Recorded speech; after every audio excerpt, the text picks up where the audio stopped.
assessing your strengths, thinking long-term, and why keeping up with the Joneses is a losing strategy. All on this episode of the Take Back Your Career podcast. You need to take action, and you're about to get real-world information and insight for fixing your career. This is the Take Back Your Career podcast with your host, Adam Fullerton. Hey everybody, welcome to another episode of the Take Back Your Career podcast, which is dedicated to helping you find happiness, fulfillment, and financial security in the work that you do. And if you're new here, you'll learn that we do this by interviewing real experts who can provide actionable ideas which can produce real results. And today, our expert and our guest is Shaina Keren, who is a career coach and success strategist at ShainaKeren.com. So Shaina, thank you first and foremost for being on. Are you ready to hop into this episode? Yes, good to be here with you, Adam. Thank you. Absolutely. Well, Shaina, I think there's quite a bit to get to today. I truly believe, based on our conversations in the past, that there's a lot that you can share and help people with in terms of guidance and assistance and just information. So without further ado, I want to jump into it, and I want to bring up a topic that you brought to my attention, which was called the middle generation. And that's kind of the gap between what the Gen Zers are doing and what the baby boomers are doing in their careers. But without stealing all your thunder, I want to hand it off to you and just ask if you can bring up what the middle generation was and how you explained it to me when we first chatted about this. Sure. Yeah. So what I have seen, a lot of people around my age who I work with, that their parents all had very traditional careers and, are maybe getting close to retirement and, have spent the last 30 or so years doing the same thing. And they follow this very neat path. You go to high school, you go to college, you get the degree, you get the job. Maybe a number of years in, you go off and you open up your own practice, or maybe you stay at the job and just rise, get a pension, and it's all very nice. And then we have the people younger than us who maybe are, rebellious, they're not just going to college like you're supposed to, and they're doing all sorts of interesting things. But I think we are sort of the age where we started off following this neat little path that was set out for us. And then very soon in, maybe we got our degrees, we got our first, second jobs, and then we turn around, scratch our heads, and we say, what are we doing here? This is not what I want to be doing. I'm not loving what I do every day. Like you so aptly put it, you're every Monday, miserable to go back to work and just counting down the minutes till Friday. So it's an interesting, time period that we're living in. And the cool part is that we get to do things that our parents couldn't have dreamed of. They didn't grow up in this information age, this digital age. So many of the jobs that I speak to my clients about being able to do really didn't exist for the older generation. And what makes it tough is that there isn't the older, wiser person to ask many times, because you go to your parents, which is who you think you should go to for advice, for career advice, and they don't even know what the hell you're talking about, right? Absolutely. That's a good point. Yeah.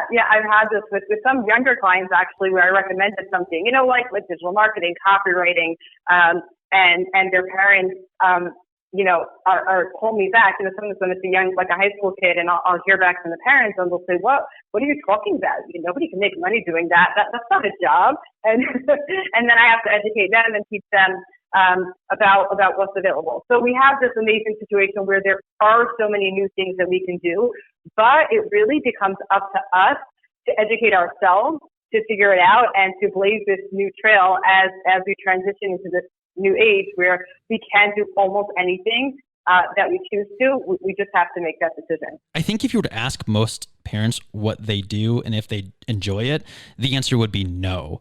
So when you say, do you like being an accountant? I don't pick on accounting, but if someone that might be an accountant might say, you know what, I really don't like what I do, but it's so much different in this day and age because, like you said, there's so much more opportunity. There's so much more information to which also makes it more difficult to kind of sift through it all. And I think that's why it's important for individuals like you who are out there in the world, helping people provide clarity and guidance so that when people try to go and find help, whether it's from a parent or someone else, they don't get to run around and say, oh yeah, just do what I did type of thing. But, again, how happy are you? Probably not too happy. So with that said, when you work with individuals, how do you assess what path they should be on? Yeah. Good question. So it's funny because as you mentioned that example of like an accountant and your parents not liking it, you remind me of someone who I just met, a guy who I worked with, and he comes in and he tells me, look, I'm from a family of accountants. My dad's an accountant. My mom's an accounting professor. My older brother is an accountant. And my parents aren't pushing me to become an accountant. It's just that they both love it. And they don't know much else. They've done this their whole life. So here's an interesting example of the older generation, in this case, liking what they do, but it's true where we do have a lot of the older generation. They come with a different expectation. Work is something that you do to pay the bills and then you look forward to the weekends. Whereas I think that, I know I have this expectation that work should be something that I enjoy most of the time, right? So with that being said, I'll use this young man as an example. He had got his business degree, versus accounting degree because that was, the next best option that he could think of. Went into his first job, second job, and came to meet me when they were not really making him happy. And he had gone on a number of interviews where he felt like, I didn't land that job, but I'm not surprised. I wasn't really excited or passionate about it because I don't really know what I want to do. So we actually just started, so I can't tell you the happy ending yet. You'll have to check in with me in a couple of months. But the first step, like you said, we did was to assess his strengths. And some of the things that we found were that he, did not have the numbers acumen or things like that, but his skill was in communicating with people. And he was really good at taking complex ideas and breaking them down, right? And I'm thinking that he'll probably we might end up leaning towards something where, like a business-related job where maybe it's something like insurance, where there is a large amount of education that has to be done, right? So sort of like sales, but where you have to educate the consumer, that he might really enjoy because he likes that human interaction, breaking things down, socializing with people, and liking to just, do business, and he's more of a businessman, business-minded. But you mentioned the Strength Finder. So that in itself, strengthfinder.com, or I think it's talentsmart.com, I think is the new website, is a really good place to go when you sort of already have a general career path chosen. So you know that you like business, you like numbers, you like marketing, but you're really confused about what job is going to be a good fit for you. So I really like going to StrengthsFinder, and for just $19.99 you could get. Sounds like I'm doing a promotion for them. I'm not going to pay for this, but I think it's a really good price for getting just your top 5. They sell a full assessment. I wouldn't bother with that, but just those top 5 strengths, because when you hear those words, it can just help you. They're the kind of strengths where it could be applied to any industry. So once you know your industry, then, am I much better at connecting? Am I a connector, right? Am I an initiator? Am I more of a manager, right? So it just helps you emphasize what you enjoy doing best and then translate that into jobs. And then obviously, to back up, if you're not sure where you should be, which general career, like maybe you feel like you made a mistake, you got the wrong degree, or your first job for just, experience that you feel like might not really be in the right direction, I would recommend going back and taking a proper aptitude test. There are so many good tests out there that you can, take through Career Coach online that will actually be able to tell you what you should be doing. Absolutely. I think something too that you mentioned, taking a Strength Finder test or an aptitude test, I think it's extremely important for people to realize that it's okay to invest in education, and it's okay to invest in, guidance or clarity or assistance. And, individuals that run companies like yourself, I think that a lot of people in traditional roles or jobs, they really don't want to put any more effort into what they do, more than they need to from 9 to 5 each day. But as a result, the consequence is that they really don't have any idea as to what their strengths are and where they're going in their career. They kind of just show up every single day and just whatever the tasks are for that day, they do it and get it done instead of thinking long term, which is I personally think that it's natural for everybody to show up and work, 8, 9 hours, 10 hours a day. And then by the end of the day, they're like, wow, where'd that day go? And they just do that over and over and over. And I think it's extremely important, like I said, to look at the two tests, to reach out and do a strength finder test, or work again with someone like yourself who can help people identify the path that they're on and how to clear it up, and get the guidance that they're looking for. So with that said, I think there's something else that you touched on, but it is really lifestyle choice rather than the traditional Monday through Friday kind of 9 to 5. I think that was very cool for you to say, because one of the things that I also see in the world now is that people, again, they want to show up and they just want to be done, and they want to have nothing to do with their job afterwards. But of course, that's going to limit you, in my opinion, because once it's done, there's nothing else for you to really do or progress with after, you punch out, so to speak.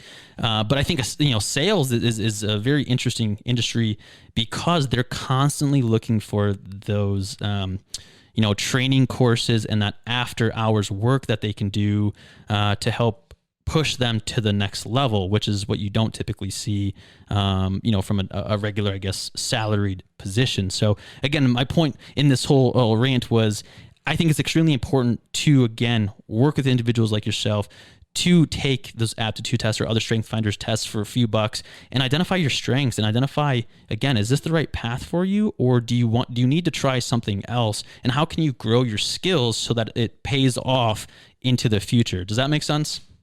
Yeah, absolutely. And it's funny, one of the things that you said made me think, something that I tell people often, or that I think to myself, is that we're so quick to go and spend thousands and thousands of dollars on a college degree that may or may not, it's often a 50-50 chance be the right one. And yet when it comes to shelling out, $20, $500 on a really good test, whatever it is, right?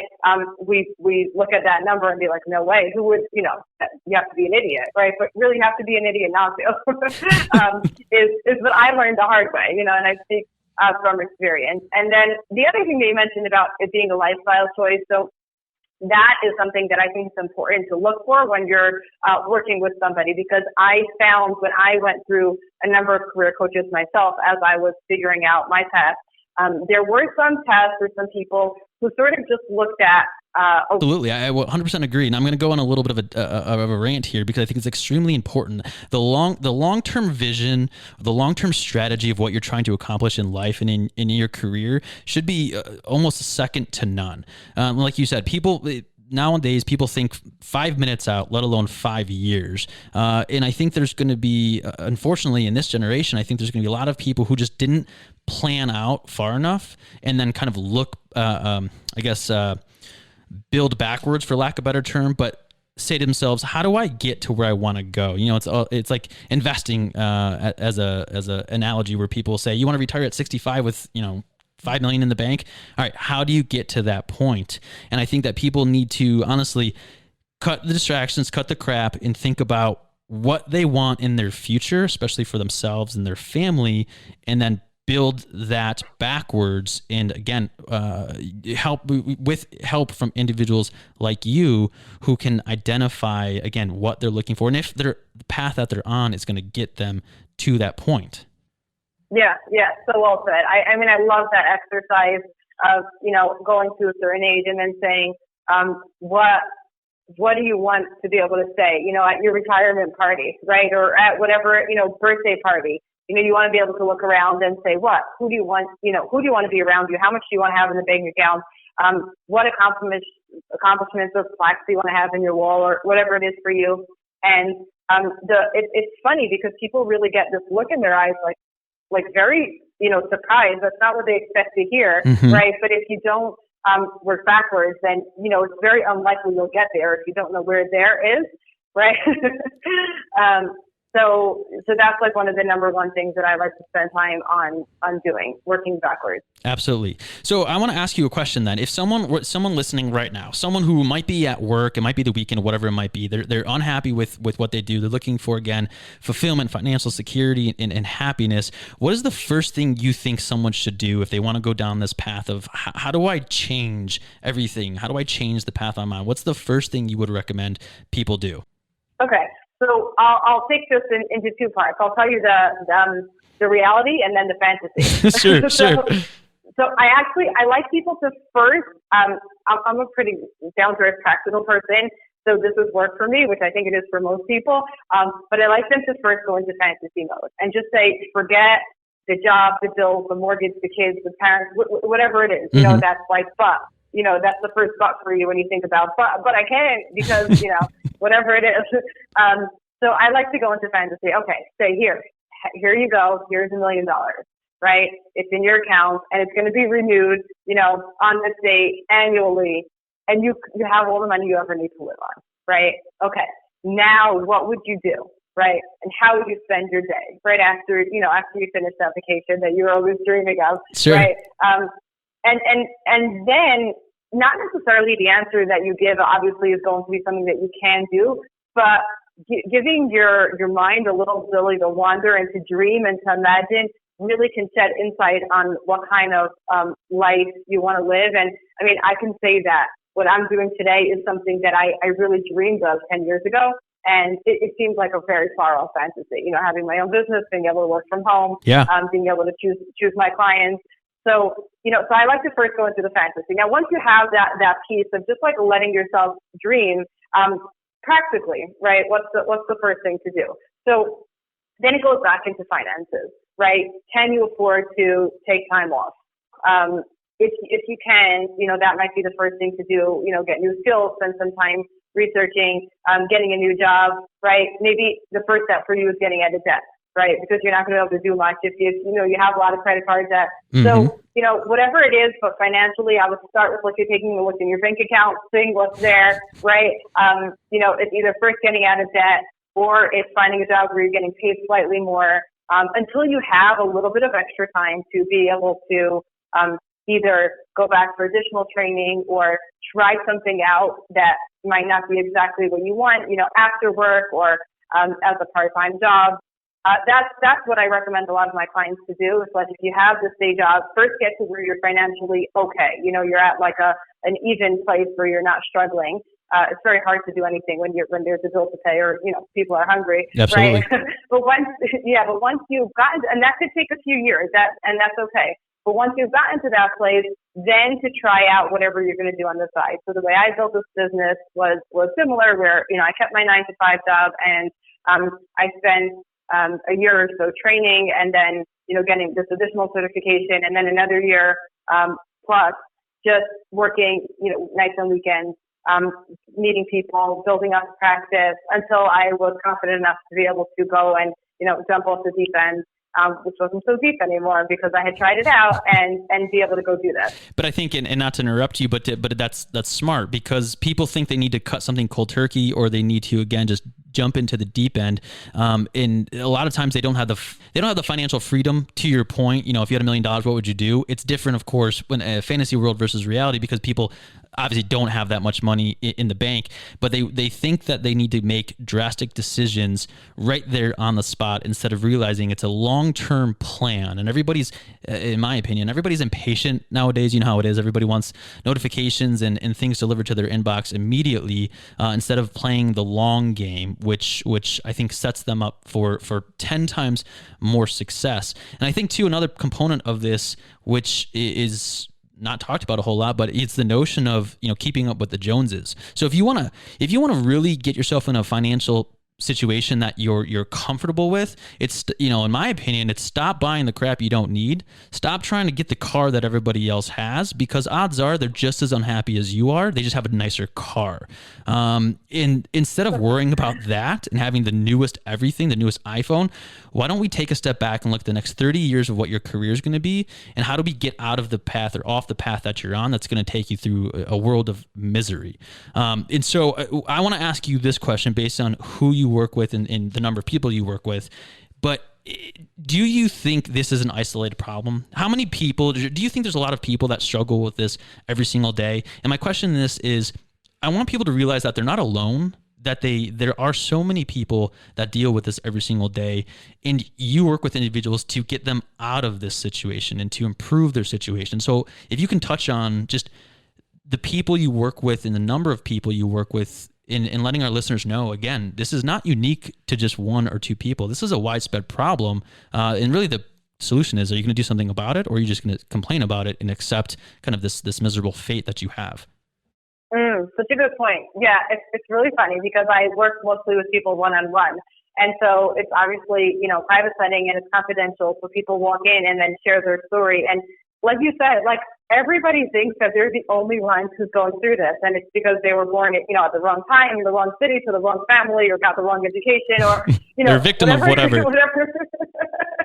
Right, whatever their specific, whatever happened to them is unique to them. And it's so not true. I mean, we are all so uniquely different, and the same at the same time, right? So I don't think that there's anybody who just slides right into the perfect career and makes more money than they would ever need and never has a moment of doubt. We all go through this, and I think it's part of life, and it's a part of the discovery process, right? I mean, things are not handed to us on a silver platter, and it really is our job to work towards that as a project, making our own career as a project for ourselves to look at. And there isn't anybody who doesn't have a question, what should I really be doing? Why am I not just finding the right thing? And I can almost promise you, anyone who you're looking at as that one person in your life who, they have the perfect job, right? So many times that person has been in my office, right? And you would never think. I personally call it the greener grass syndrome, which is really like, when you look at someone who has something that you perceive as better than what you have, you say, the grass is always greener on the other side. And then the other half is, the grass isn't greener on the other side. I really want what they have, but you don't even know where they're coming from. You don't know the struggles that they have. And, people always want to put themselves in other people's shoes instead of saying to themselves, all right, let's own the shoes I'm in.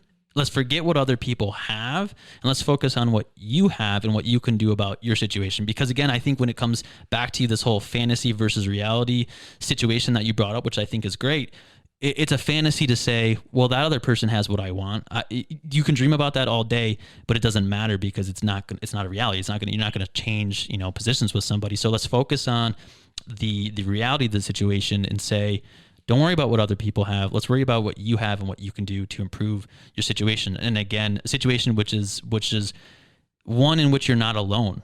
But again, it's one in which a lot of people face, but not many people do something about it. So, which path are you going to go down? The person that's going to do something about it and make that fantasy a reality, or the path that's just, again, going to lead you kind of a downward spiral for years to come?